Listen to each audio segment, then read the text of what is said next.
नमस्कार दोस्तों, मेरा नाम है विवेक और आज मैं आपको एक ऐसी गवर्नमेंट जॉब बताने वाला हूं जिसमें काफी कम कंपटीशन रहेगा। जी हां, यहां पे कंपटीशन काफी कम रहने वाला है। क्यों रहेगा, इसका रीजन भी मैं आपको बताऊंगा। फिलहाल आप इतना जान लो, यहाँ पे सीटें काफी अच्छी है। 1700 से ज्यादा सीटें हैं और 10वीं पास, 12वीं पास, ग्रेजुएट, पोस्ट ग्रेजुएट सबके लिए यहाँ पे गवर्नमेंट जॉब आ रखी है। ठीक है ना। तो वीडियो को पूरा जरूर देखना, वीडियो का एक एक मिनट काफी इंपॉर्टेंट है। और जितने बच्चे पहली बार मुझे देख रहे हैं ना, मैं आप सबको बता दूं, मैं डेली आपको दो गवर्नमेंट जॉब बताता हूं। पहली गवर्नमेंट जॉब मैं आपको सुबह 10 बजे बताता हूं, डेली रोजगार विद विवेक पर। वो भी हमारा ही चैनल है। आप वीडियो डिस्क्रिप्शन में जाना, लिंक आपको दिया हुआ है, वहां से सब्सक्राइब कर सकते हो। प्लस यूट्यूब पे सर्च करोगे तो भी आपको चैनल दिख जाएगा। वहीं पे दूसरी गवर्नमेंट जॉब मैं आपको बताता हूं, रोजाना दोपहर 3 बजे एग्जाम्स अहेड चैनल पर, जो अभी आप देख भी रहे हो।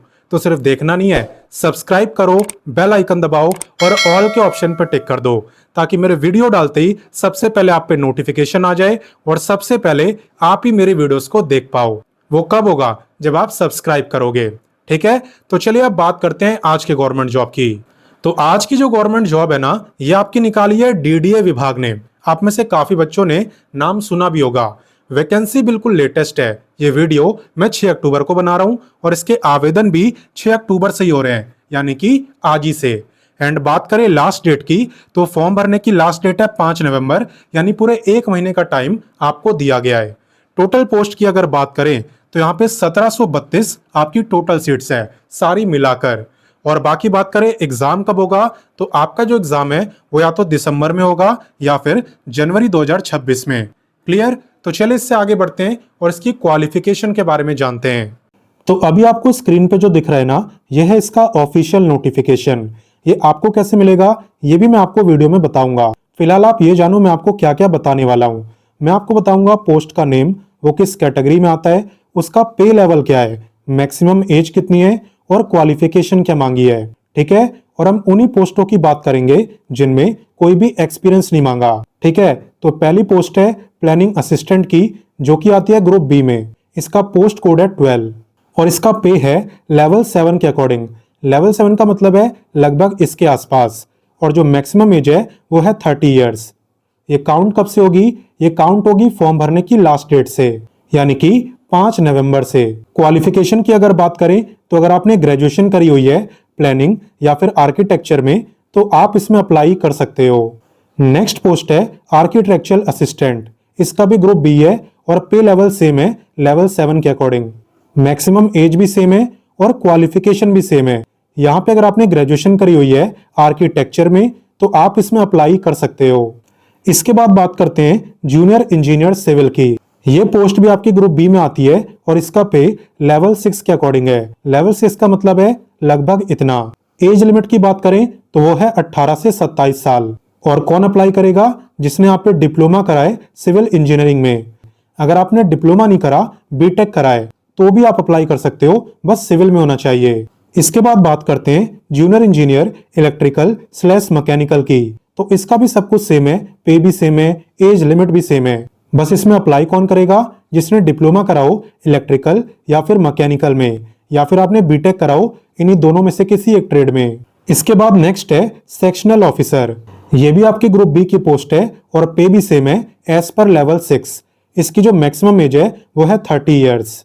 और कौन अप्लाई करेगा, जिसने ग्रेजुएशन करी हो एग्रीकल्चर या फिर हॉर्टिकल्चर या फिर फॉरेस्ट्री में। इसके बाद है नायब तहसीलदार की पोस्ट। ये भी आपके ग्रुप बी में आती है और इसका पे है एज पर लेवल 6। इसकी जो एज लिमिट है वो है 21 से 30 साल। और कौन अप्लाई करेगा, कोई भी ग्रेजुएट जिसके ग्रेजुएशन में कम से कम 50% मार्क्स हो। अब नेक्स्ट मैं आपको बताने वाला हूं स्टेनोग्राफर ग्रेड डी की पोस्ट के बारे में। यह आपकी ग्रुप सी लेवल की पोस्ट है और इसका पे है एज पर लेवल 4। लेवल 4 का मतलब होता है लगभग इसके आसपास। वहीं पे बात करें इसके क्वालिफिकेशन की, तो यहाँ पे कोई भी 12वीं पास अप्लाई कर सकता है, लेकिन साथ ही साथ आपको टाइपिंग आनी चाहिए, जिसमें स्पीड मांगी है 40 वर्ड पर मिनट। लेकिन अगर आप हिंदी में करते हो तो आपकी स्पीड चाहिए 35 वर्ड पर मिनट। दोनों में से किसी एक लैंग्वेज में आपको करनी होती है। और क्योंकि ये स्टेनोग्राफर की पोस्ट है तो आपको शॉर्ट हैंड भी आना चाहिए और इसकी स्पीड मांगी है 80 वर्ड पर मिनट। नेक्स्ट आपकी पोस्ट है पटवारी की। ये भी आपकी ग्रुप सी लेवल की वैकेंसी है और इसका पे है लेवल 3 के अकॉर्डिंग। लेवल 3 का मतलब है लगभग इतना। जो एज लिमिट है वो है आपकी 21 से 27 साल। और बाकी बात करें क्वालिफिकेशन की, तो कोई भी ग्रेजुएट इसमें अप्लाई कर सकता है।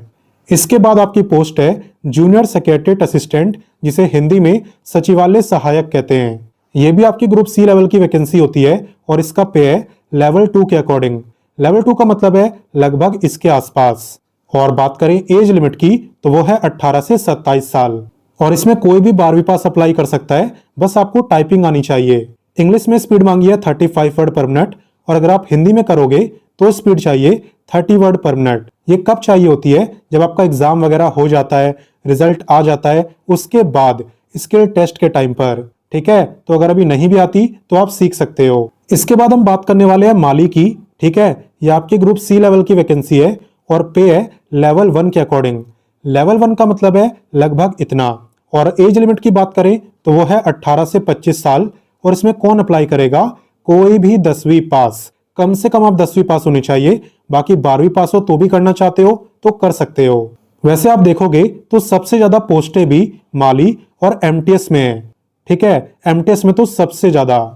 एमटीएस भी आपकी ग्रुप सी लेवल की वैकेंसी है और इसका पे भी लेवल 1 के अकॉर्डिंग है।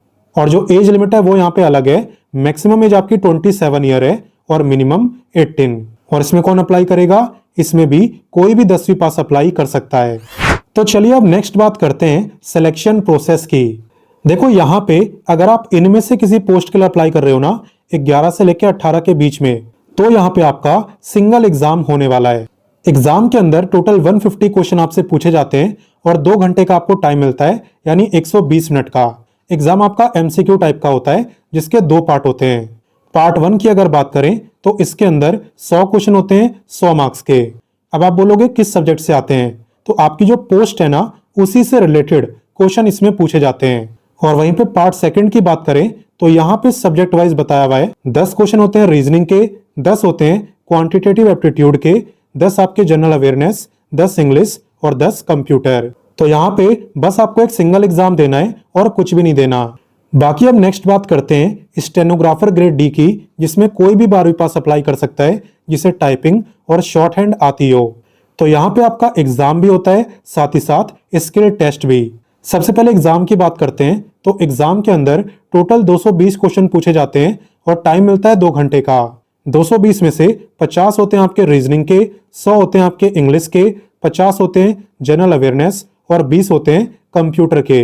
हर एक क्वेश्चन आपका 1 मार्क्स का यहाँ पे रहता है।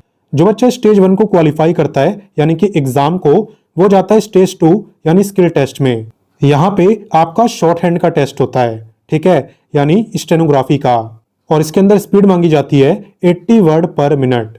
और इसे क्वालिफाई करने के बाद होता है आपका टाइपिंग टेस्ट।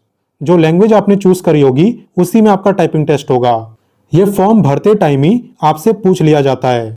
नेक्स्ट बात करते हैं पटवारी की। तो पटवारी को भी सिंगल एग्जाम देना है और कोई स्किल टेस्ट भी नहीं है। यहाँ पे 200 क्वेश्चन आपसे पूछे जाते हैं और टाइम मिलता है 2 घंटे 15 मिनट का। 200 में से 30 आते हैं जनरल अवेयरनेस, 35 रीजनिंग से, 30 आते हैं मैथ से, 30 इंग्लिश, 30 हिंदी, 25 आते हैं रेलिवेंट एक्ट से रिलेटेड और 20 आते हैं आपके कंप्यूटर के। यहाँ पे भी आपका हर एक क्वेश्चन 1 ही मार्क्स का रहता है। अब नेक्स्ट बात करते हैं जीएसए की, जिसमें कोई भी 12वीं पास अप्लाई कर सकता है। तो इसके अंदर भी आपका सिंगल एग्जाम होता है। टोटल 150 क्वेश्चन आते हैं और 2 घंटे का टाइम आपको दिया जाता है। 150 में से 30 आते हैं मैथ से, 30 रीजनिंग, 40 इंग्लिश, 30 जनरल अवेयरनेस और लास्ट 20 कंप्यूटर से। हालांकि इसे क्वालिफाई करने के बाद आपका स्टेज 2 होता है, यानी कि टाइपिंग टेस्ट। हालांकि इसके कोई मार्क्स नहीं जुड़ते, आपको बस क्वालिफाई करना होता है। अब नेक्स्ट बात करते हैं माली की, जिसमें 10वीं पास क्वालिफिकेशन मांगी है।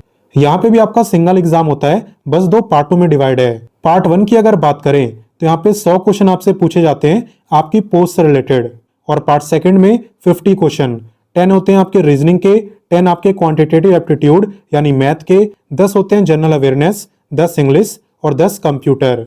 कुल मिला के 150 क्वेश्चन आपसे पूछे जाते हैं और 2 घंटे का आपको टाइम मिलता है। एंड अब बात करते हैं सबसे लास्ट पोस्ट यानी एमटीएस की।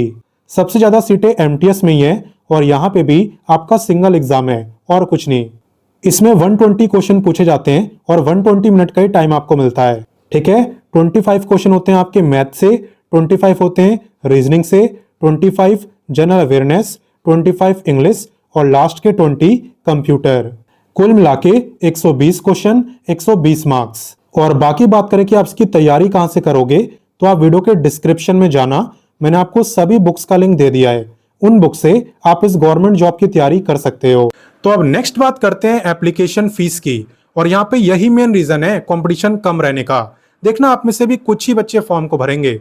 यहाँ पे जनरल ओबीसी और ईडब्ल्यूएस की फीस है इतनी, वहीं पे SC ST, physically handicapped, ex serviceman, सभी फीमेल और ट्रांसजेंडर, इनकी जो फीस है ये कम तो है, लेकिन ये भी कम नहीं है। ठीक है, तो फीस यहाँ पे मेन रीजन है जिसकी वजह से कम ही बच्चे फॉर्म को भरेंगे और कम ही बच्चे इसका एग्जाम देंगे। क्लियर? तो चलिए इससे आगे बढ़ते हैं।